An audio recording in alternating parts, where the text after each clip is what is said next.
Hello there and welcome back to my channel.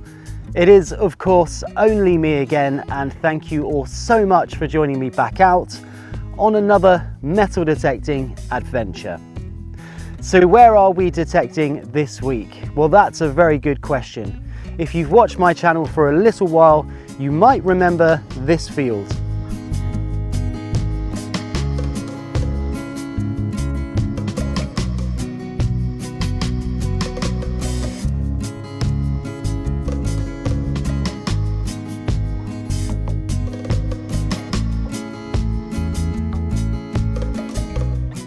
That's right guys, we have come back into the field that has produced so many amazing artifacts over the different times that we've been in here. The Roman face lock was a really extraordinary find just for this area, but in general alone. And of course the amazing Tudor dress hook, all of the hammered coins that we've had in here as well. Safe to say I have been so excited to come back in this field and see what else it can produce. And that of course leads me to say thank you all so much for watching my channel and following along with my adventures. It does mean the absolute world to me, and if you want to be included, all you have to do is hit that subscribe button down below and you'll get a notification every time I upload a new video. And of course help me out, show your support and hit the thumbs up button as well. But we've got a long day digging holes under the sun. Wish us luck. And I of course will see you all on the very first hole.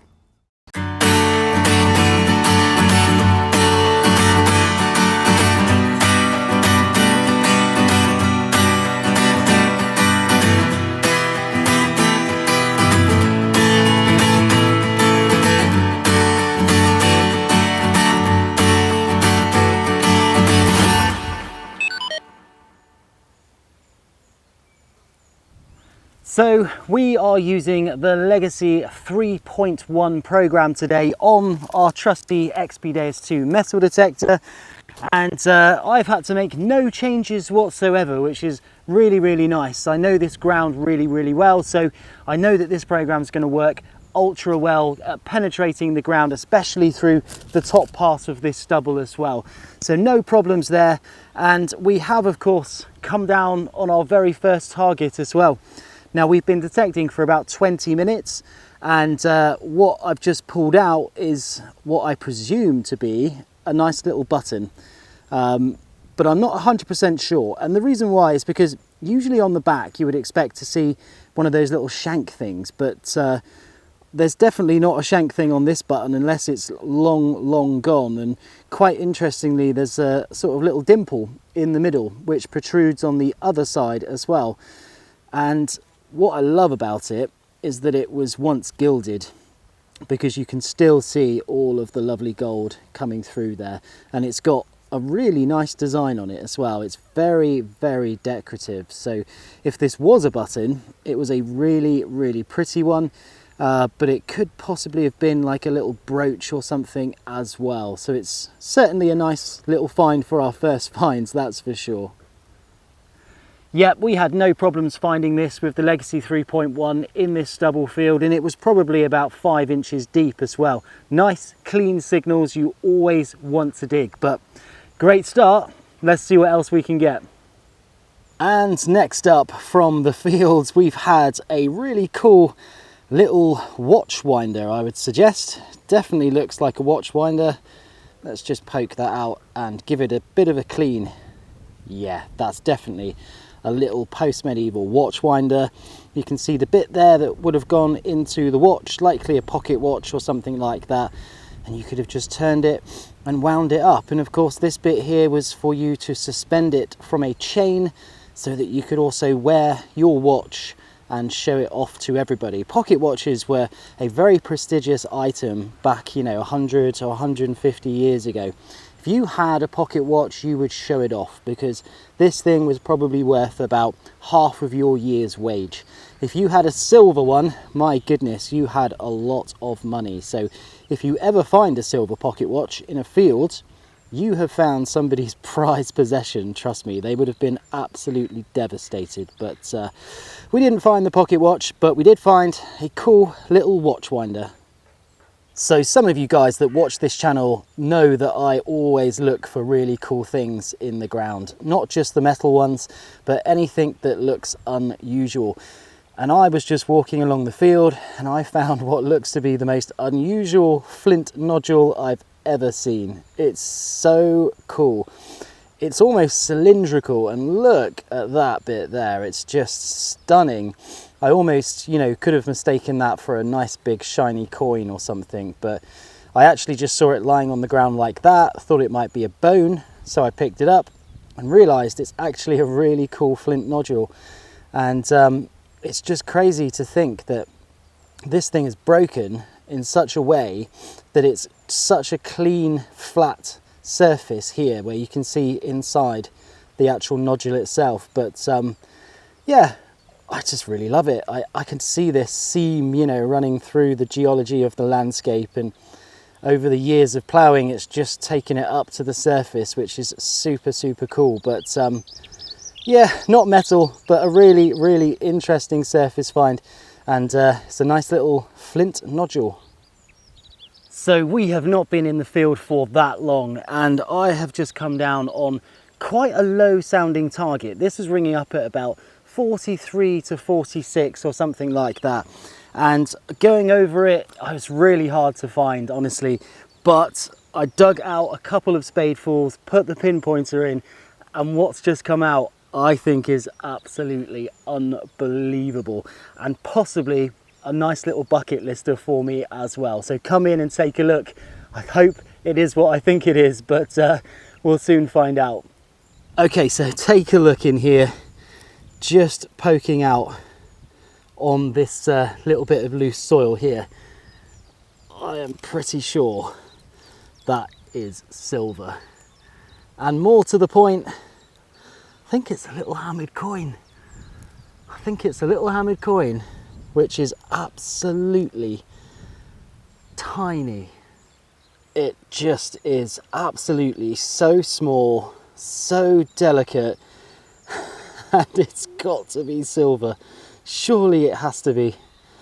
I mean, it's kind of the right number for a very small silver coin, but look how thin and delicate this coin is, and it is just absolutely tiddly. Look, that's my finger there. It's hardly covering it at all. That just goes to show you how small this thing is. But I am almost 100% certain right now that we have got a little silver hammered coin in this stubble field. And don't forget, this field has produced some amazing hammered coins in the past, but none of them have ever been this small, that's for sure. And when we came in here before, it was freshly ploughed and rolled, and it was easy to detect, but guys, look at that. It's got an absolutely stunning little Tudor rose on the front of it. Wow, that is wonderful. But what's really cool about this coin is that it doesn't have a monarch on that side. In fact, it looks like it has almost like some sort of pomegranates, or maybe a thistle or something like that, which is super interesting, because that could of course mean that this is a Scottish little hammered coin. But then it's got a Tudor rose on it, so it's just very unique, isn't it?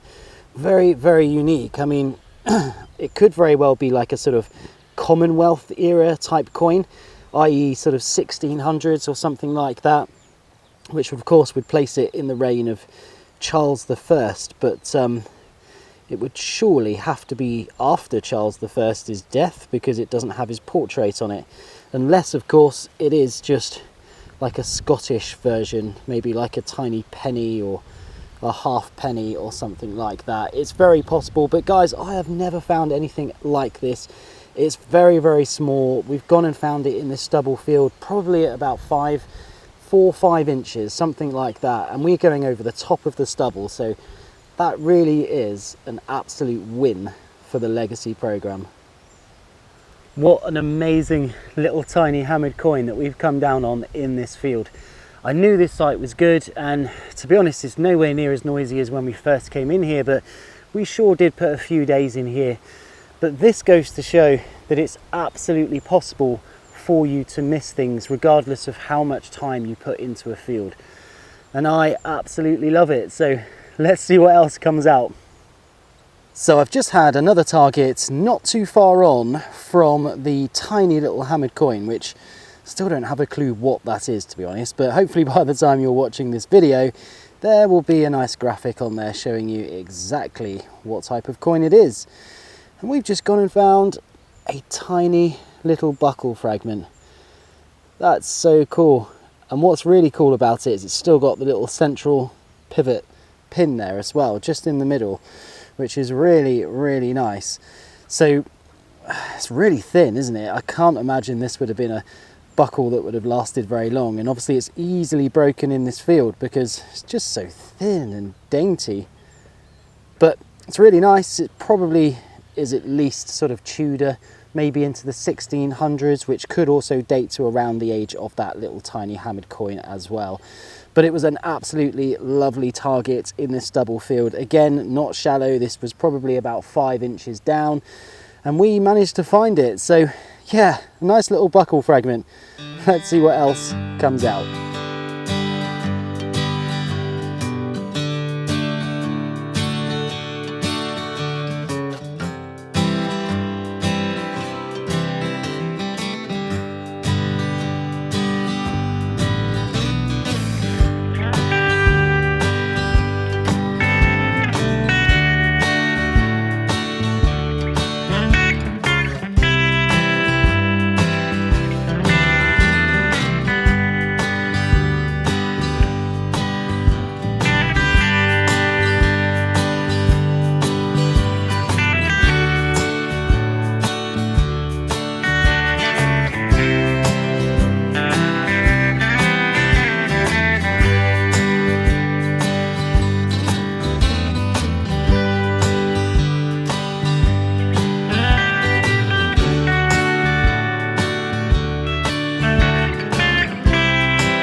Well, every now and again in a field, you just find something that you can't explain how it got there, what it is, or maybe even what it was used for. And I have just got one of those right here in my hand.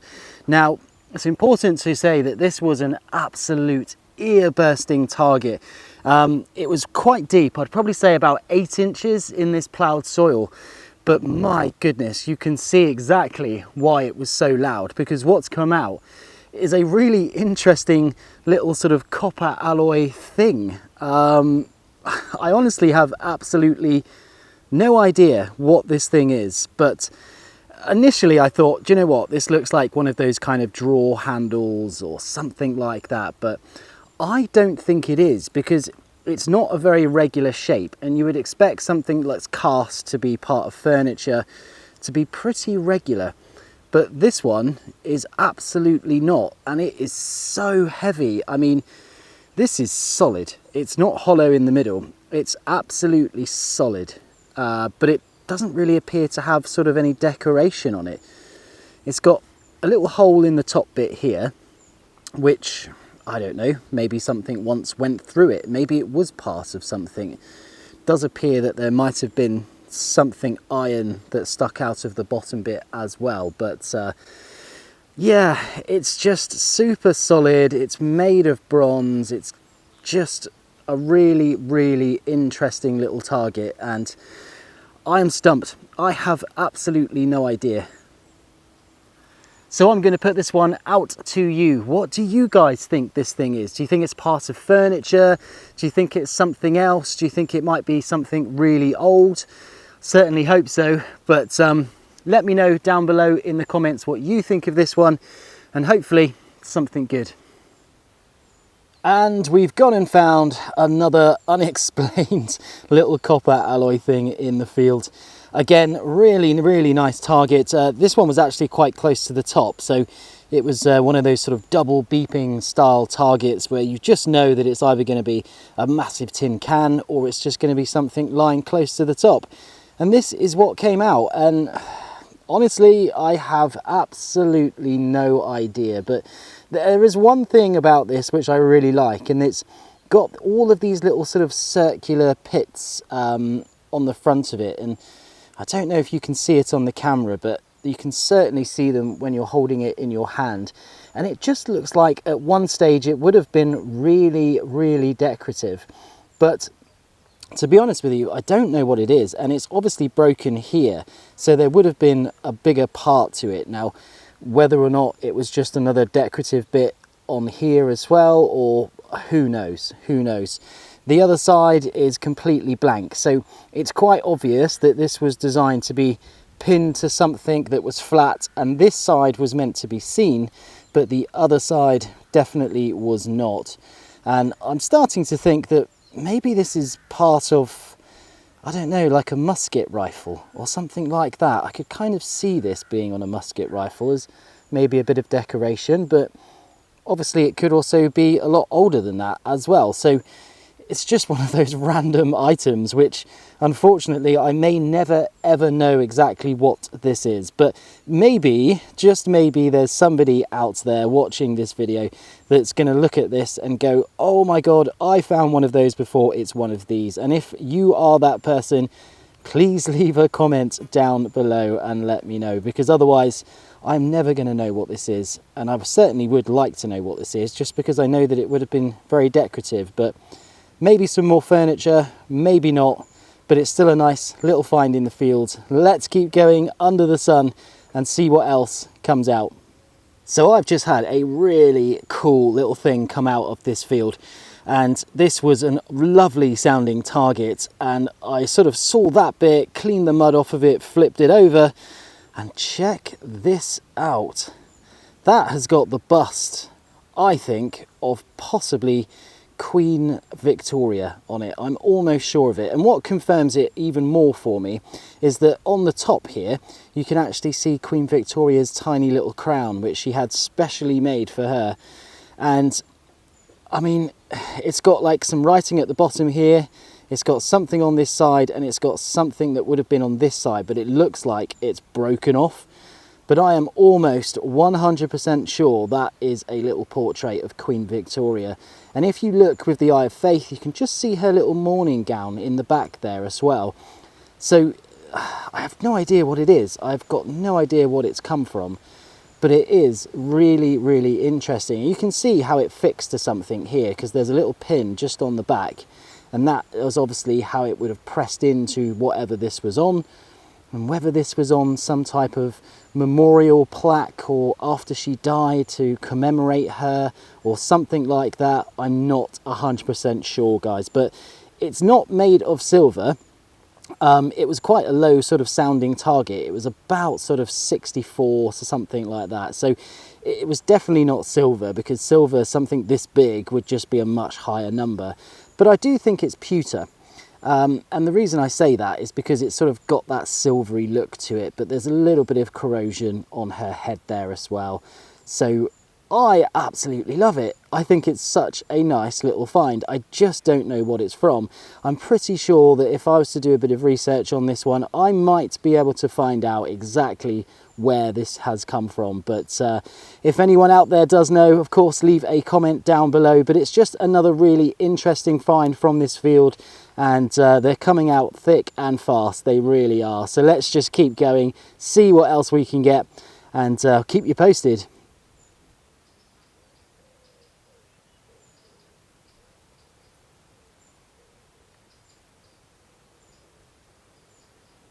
So I've had another random copper alloy thing come out of the ground, and this one has absolutely stumped me because I've got absolutely no idea what this one is once again. So unfortunately this video is going to be full of me finding things which I don't know what they are. So I'm going to rely on the help of all of you to try and help me identify these. This is copper alloy, but it's just got this really unique end here. It almost looks a little bit like a whale's tail, but it's got these little notches in the end of it which go all the way along there, and it looks like it's possibly part of a handle because you've got this decorative bit here, and obviously something would have been on that bit there which is obviously broken off. So no idea what that bit is, but yeah, I don't know. I don't know whether this is old, I don't know whether this is modern. Absolutely no idea at all. So guys, once again, please let me know in the comments below, what you think this might be. Even if you want to have a guess, go for it, because you're probably going to know a lot more than me, and I'm only going to have a guess, and I'm just going to guess that it's possibly a handle off of something, but might be, might not be. Let me know, and let's move on. Well, as the day now closes in on what's been an absolutely wonderful day out metal detecting in the Stubble field, we have been blessed for all of our hard work this afternoon, pushing on and just seeing if we can get anything more from this field. I have come down on a target which was probably about 63 as a target ID, and I dug it out not thinking it was going to be anything good, because we'd had lots of junk around this patch of the field. But I was pleasantly surprised because when I pulled this out the ground, I saw something flat, something round and something silver. And that of course means we've gone and found another hammered coin in this amazing field. And this one is an absolute little stunner. So what I can tell about it straight away is that it's actually a little Tudor hammered coin. And it's a really well struck little coin, and it's so nice because it actually hasn't been clipped very much at all. I mean, if anything, to be honest with you, it's still got a lot of the flan running all the way around the outside, and all of the legend is still eligible as well, which is very, very rare for Elizabethan coins of this age. Now, turning it over, you can clearly see the bust there of Queen Elizabeth I, and just behind her is a Tudor rose, and that means we have probably found a Elizabethan threepence. Now, threepences are quite rare coins, to be honest with you. You do find a fair deal of sixpences and those sorts of things, but I have not found an Elizabethan sixpence in absolutely ages. Sorry, a threepence. I found sixpences, but not threepences, let alone one in condition like this. It's just wonderful. It's very, very, you know, great detail. You can tell it hasn't been in circulation for a long time before it was lost, and it hasn't had chance to be clipped or anything like that, which is super cool. And what I quite like about it as well is that you can see the flange bits around the outside of the legend, and you can see why people probably just would have snipped those off, because you could probably get away with just snipping those off without it sort of really damaging the coin or its value. But I think the problem is that people just got way too greedy and started clipping a little bit more than they probably should have. So there we are. That's probably going to be our last target in this field today. A 1561 silver Elizabeth I threepence. Absolutely wonderful little find, and a glorious end to a glorious day. And there we are. We are now fully at the end of what has been another tremendous day in this amazing field. we've had some really interesting finds, and these are all things that I missed when I came in here last time too. So obviously we're working with the same layer, even though it's compacted down because of the crops. When this field gets ploughed again, it's going to flip it all around and it's going to change the field entirely, which means we're going to be able to come back in here and hopefully find even more amazing artifacts to show you on the camera. So that of course leaves me to say, if you have enjoyed this video, don't forget to hit that subscribe button below, because when I do come back in here when it's been ploughed, you'll get a notification letting you know that that video is online and ready to watch. And don't forget, hit that thumbs up button as well down below. That does mean a lot. But I'm off home now. I hope you've enjoyed this one. I of course will see you on the very next video.